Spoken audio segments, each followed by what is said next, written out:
ಹೇಳಿದ್ರಾ? Good morning. ಅವನ್ನ ತೋರಿಸ್ಬೇಡ. Good morning. ಬೆಳ್ಳಗ್ ಚೆನ್ನಾಗಿ ಕಾಣಿಸ್ತಿದ್ಯಾ? ಇವಾಗ ನೀವು ಹಾಕೊಂಬಂದಿದ್ದ ಹಿಂದೆ ಯಾಕೆ ಹಾಕೊಂಬಂದ್ರಿ? ಎಷ್ಟು ಗಂಟೆಗೆದ್ದೆ? ಆಕ್ಚುಲಿ 3:15 ಎದ್ದೆ. ಅವನು 2:50 ಎದ್ದ. ನಾನು 1:15 ಎದ್ದಿದ್ದೆ. ಎದ್ದೇದ್ ಮಲ್ಕೊಂಡಿದ್ದೆ. ಅಣ್ಣ ಬಾಂಡ್ಸ್ಗಳು ಹೆಂಗ್ ಅಟ್ಯಾಕ್ ಮಾಡ್ತಾರೆ ನೋಡು. ನೋಡಲ್ಲಿ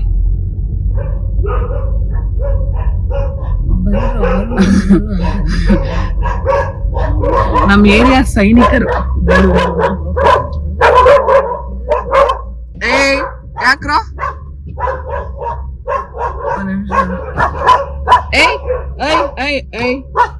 ಅಷ್ಟೇ ಬರಕ್ಕಾಗದ. ರೋಡ್ ಡೆಡ್ ಎಂಡ್ ಅಷ್ಟೇ. ಅವ್ರದೊಂದು ಲಿಮಿಟೇಷನ್ಸ್ ಇರುತ್ತೆ, ಅದಕ್ಕಷ್ಟೇ ಬರೋದು ಅವನ್ಗೆ.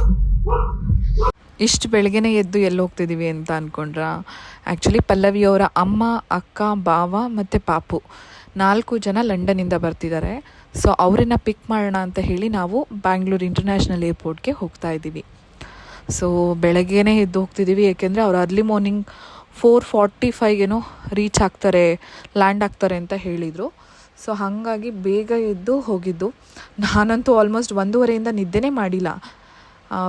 ಅವ್ರು ಬರ್ತಾರೆ ಹೋಗಬೇಕು ಅನ್ನೋ ಇದರಲ್ಲಿ.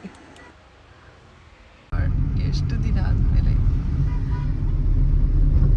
ಟರ್ಮಿನಲ್ 2 ಆ ಲಕ್ಸುರಿ ನೋಡು. ಟರ್ಮಿನಲ್ 2 ಪಿಕಪ್ ಪಿಕಪ್ ಹಿಂಗೆ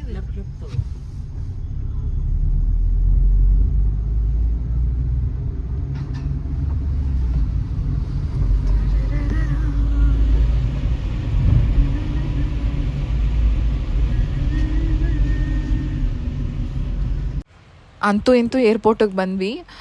ಬಟ್ ಅವ್ರದ್ದು ಫ್ಲೈಟು ಬೇಗ ಬಂದ್ರೂ ಕೂಡ ಅವ್ರ ಲಗೇಜ್ ಎಲ್ಲ ತೊಗೊಂಡು ಈಚೆ ಬರೋದಕ್ಕೆ ಒಂದು ಸ್ವಲ್ಪ ಟೈಮ್ ಹಿಡೀತು. ಸೊ ಹಾಗಾಗಿ ನಾವು ಸ್ವಲ್ಪ ಹಾಗೆ ತಿರುಗಾಡಿಕೊಂಡು ಅಲ್ಲೇ ಕಾಫಿ ಕುಡಿಯೋಣ ಅಂತ ಹೇಳಿ ಹೋದ್ವಿ. ಬೆಂಗಳೂರು ಟರ್ಮಿನಲ್ 2ನ ನೋಡ್ತಿದ್ರೆ ಏರ್ಪೋರ್ಟ್ನ ತುಂಬ ಖುಷಿಯಾಗುತ್ತೆ. ಎಷ್ಟು ಚೆನ್ನಾಗಿ ಮಾಡಿದ್ದಾರೆ ಅಂತ ಹೇಳಿದ್ರೆ, ಕಂಪ್ಲೀಟ್ ಗ್ರೀನ್ರಿ ಆಗಿ ಅನಿಸುತ್ತೆ. ಆ ಲೈಟ್ ಸೆಟ್ಟಿಂಗ್ಸ್ ಆಗಲಿ, ಆ ಇನ್ಫ್ರಾಸ್ಟ್ರಕ್ಚರ್ ನೋಡಿದ್ರೇ ಖುಷಿಯಾಗುತ್ತೆ. ಟರ್ಮಿನಲ್ 1 ಕೂಡ ಇಷ್ಟ, ಬಿಕಾಸ್ ನನಗೆ ಶಾಪಿಂಗ್ ಮಾಡೋದಕ್ಕೆ ಅಲ್ಲಿ ತುಂಬ ಕಡಿಮೆ ಬೆಲೆಗೂ ಕೂಡ ಸಿಗುವಂತಹ ಕೆಲವೊಂದಿಷ್ಟು ಶಾಪ್ಗಳಿದೆ. ಅಂದರೆ ನಮಗೆ ಅಫೋರ್ಡ್ ಮಾಡೋದಕ್ಕಾಗುತ್ತೆ ಅಂತ ಅನ್ನೋಷ್ಟು ಕಡಿಮೆಗೆ ಸಿಗೋವಂಥದ್ದು ಒಂದಷ್ಟು ಶಾಪ್ ಇದೆ. ಸೊ ಅದು ಇಷ್ಟ. ಆಮೇಲೆ ಕಂಪ್ಲೀಟ್ ಆಕ್ಯುಪೈ ಆಗಿದೆ Bengaluru airport terminal 1. Bengaluru airport terminal 2 ಇನ್ನೂ ಅಷ್ಟು ಆಕ್ಯುಪೈ ಆಗಿಲ್ಲ. ಎಲ್ಲ ಈಗೀಗ ಸ್ಟಾಲ್ಸ್ಗಳು, ಶಾಪ್ಸ್ಗಳು ಆಗ್ತಿದೆ. ತುಂಬ ಸ್ಪೇಷಿಯಸ್ ಆಗಿ ತುಂಬ ಚೆನ್ನಾಗಿದೆ. ಒಂಥರ ಖುಷಿ. ಇವಾಗ ಅವ್ರ ಅಕ್ಕ ಲಂಡನ್ನಿಂದ ಬರ್ತಿದ್ದಾರೆ ಅನ್ನೋದೇ ಒಂಥರ ಹೆಮ್ಮೆ ಅಲ್ವಾ? ಹೆಮ್ಮೆ ಅನ್ನೋದಕ್ಕಿಂತ ಹೆಚ್ಚಾಗಿ ತಮ್ಮ ಬದುಕನ್ನು ಕಟ್ಕೊಳ್ಳೋದಕ್ಕೆ ಅವರು ಇಲ್ಲಿಂದ ಅಲ್ಲಿಗೆ ಹೋಗಿ ದುಡ್ದು ಒಂದಷ್ಟು ಏನೋ ಅವ್ರಿಗೋಸ್ಕರ ಅವ್ರು ಕೂಡಿಕೊಂಡು ಮಾಡ್ಕೊತಾರೆ ಅಂತ ಹೇಳಿದ್ರೆ ನಾವು ಅದಕ್ಕೆ ಪ್ರೋತ್ಸಾಹ ಕೊಡಬೇಕು. ಅವ್ರ ಫ್ಯಾಮಿಲಿ ಸಪೋರ್ಟು ಅಷ್ಟೇ ಚೆನ್ನಾಗಿದೆ. ಆಮೇಲೆ ಹಸ್ಬೆಂಡ್ ಸಪೋರ್ಟು ಕೂಡ.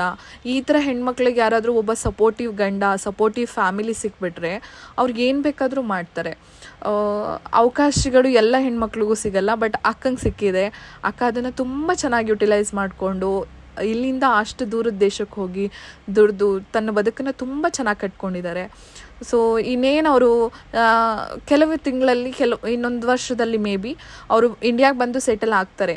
ಬಟ್ ಅವ್ರು ಸೆಟಲ್ ಆಗೋ ಟೈಮಿಗೆ ಅವ್ರಿಗೊಂದು ತೃಪ್ತಿ ಇರುತ್ತೆ, ನಮಗೆ ನಮ್ಮ ಬದುಕಿಗೆ ನಾವು ಏನು ಬೇಕು ಒಂದು ಬೇಸ್ನ ನೀಟಾಗಿ ಹಾಕ್ಕೊಂಡಿದ್ದೀವಿ ಅಂತ. ಸೊ ತುಂಬ ಖುಷಿ, ತುಂಬ ಹೆಮ್ಮೆ ಆಗುತ್ತೆ ಅವ್ರನ್ನ ನೋಡಿದ್ರೆ. ಹೇಳ್ತಾ ಹೋದರೆ ಹೇಳ್ತಾನೆ ಇರ್ತೀನಿ. ಅಂತೂ ಇಂತೂ ನಮ್ದು ಹರಟೆ ಎಲ್ಲ ಮುಗಿದು ಅವರು ಕೂಡ ಬಂದೇ ಬಿಟ್ರು, ಲ್ಯಾಂಡ್ ಆಗಿಬಿಟ್ರು.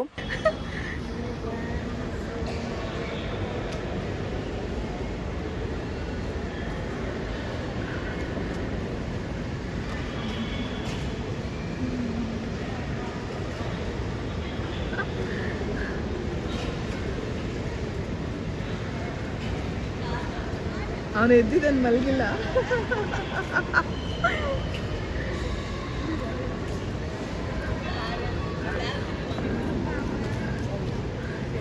Hi hi.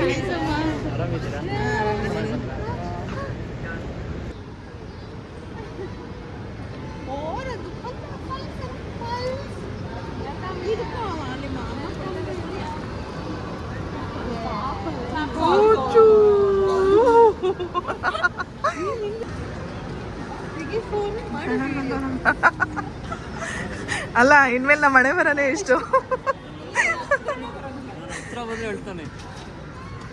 ಇವಾಗ ಎಲ್ರೂ ಕೂಡ ಮಾತಾಡಿಕೊಂಡು ಮನೆಗೆ ಹೋಗ್ತಾ ಇದ್ದೀವಿ ಏರ್ಪೋರ್ಟಿಂದ. ಅಣ್ಣ ಮತ್ತು ನಂದಿನಿ ಅಕ್ಕ ಅವರ ಹಸ್ಬೆಂಡು ಇಬ್ಬರು ಕೂಡ ಕ್ಯಾಬ್ನಲ್ಲಿ ಬಂದರು ಲಗೇಜ್ನೆಲ್ಲ ಹಾಕ್ಕೊಂಡು. ನಾವು ನಮ್ಮ ಕಾರ್ನಲ್ಲಿ ಎಷ್ಟು ಲಗೇಜ್ ಹಿಡಿಯುತ್ತೋ ಅಷ್ಟನ್ನು ಹಾಕ್ಕೊಂಡು ವಾಪಸ್ ಮನೆ ಕಡೆಗೆ ಬರ್ತಾ ಇದ್ದೀವಿ.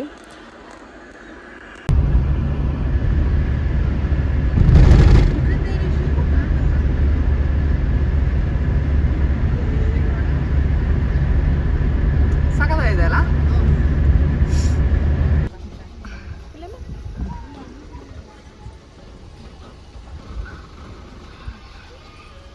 ಅವ್ನು ಖುಷಿ ಆಗ್ತಿದ್ದಾನೆ ಝೀಝು.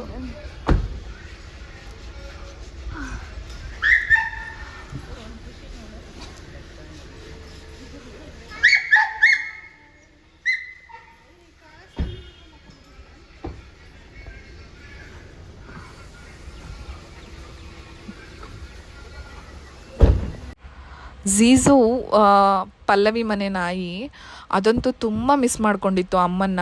ಅದು ಎಷ್ಟು ಮಿಸ್ ಮಾಡ್ಕೊಂಡಿತ್ತು ಅಂತ ಹೇಳಿದ್ರೆ ಅದು ಸೇಮ್ ಮಗು ಥರನೇ, ಅದು ಮನೆ ಮಗ ಅವನು.